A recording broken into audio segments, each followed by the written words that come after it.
Hello, আসসালামু আলাইকুম সুপ্রিয় নিবন্ধন পরীক্ষার্থী ভাই ও বোনেরা। আশা করি আপনারা ভালো আছেন। আপনারা জানেন যে আমরা এই চ্যানেলে গুরুত্বপূর্ণ নিবন্ধন সংক্রান্ত তথ্য, টিপস এবং ট্রিক্স শেয়ার করে থাকি। আজ আমরা রাষ্ট্রবিজ্ঞান সম্পর্কে গুরুত্বপূর্ণ কিছু আলোচনা করব।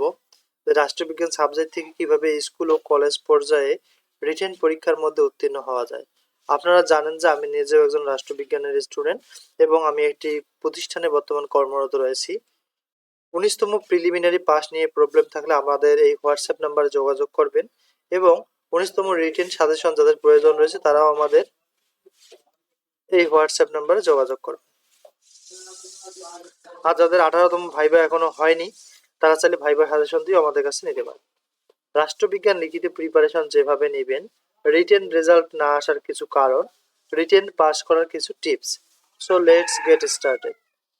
যদিও আমরা অনেকে ভেবে থাকি যে রাষ্ট্রবিজ্ঞান সাবজেক্টে খুবই কম পোস্ট ফাঁকা থাকে, বিধায় আমরা রিটেন পরীক্ষার মধ্যে উত্তীর্ণ হতে পারি না। এটি আসলে একটি সম্পূর্ণ ভুল ধারণা। কারণ এই সাবজেক্টে বরাবরই প্রত্যেকবারেই মোটামুটি অন্য সাবজেক্টের তুলনায়, অর্থাৎ অন্য যে সামাজিক বিজ্ঞান সাবজেক্ট রয়েছে তার তুলনায় একটু হলেও বেশি পোস্ট ফাঁকা থাকে রাষ্ট্রবিজ্ঞানে।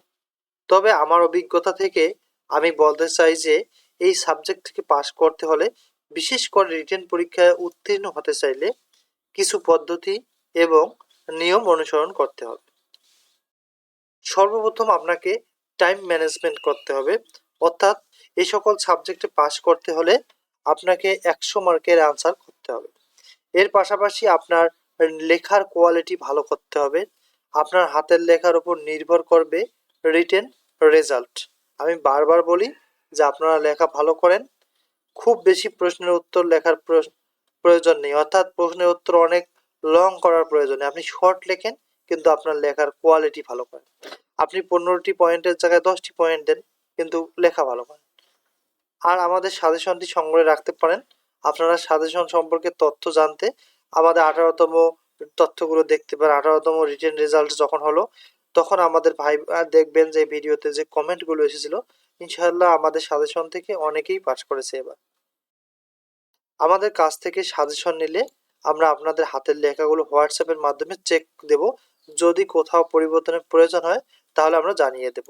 আমরা হাতের লেখা স্ক্রিনশট আকারে নেই এবং সেগুলো পর্যবেক্ষণ করে দেখি যে আর কোথাও কোথাও পরিবর্তন বা ইমপ্রুভ করতে হবে কিনা। তাই এখন থেকে প্রিপারেশন নিতে আপনারা কার্যকরী পদক্ষেপ গ্রহণ করুন।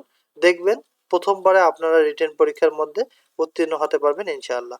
তো যদি আমাদের টিপস অ্যান্ড ট্রিক্সগুলো আপনাদের ভালো লাগে অবশ্যই আমাদের চ্যানেলটি সাবস্ক্রাইব করবেন এবং পরবর্তী ভিডিওগুলো দেখার চেষ্টা করবেন। আসসালামু আলাইকুম।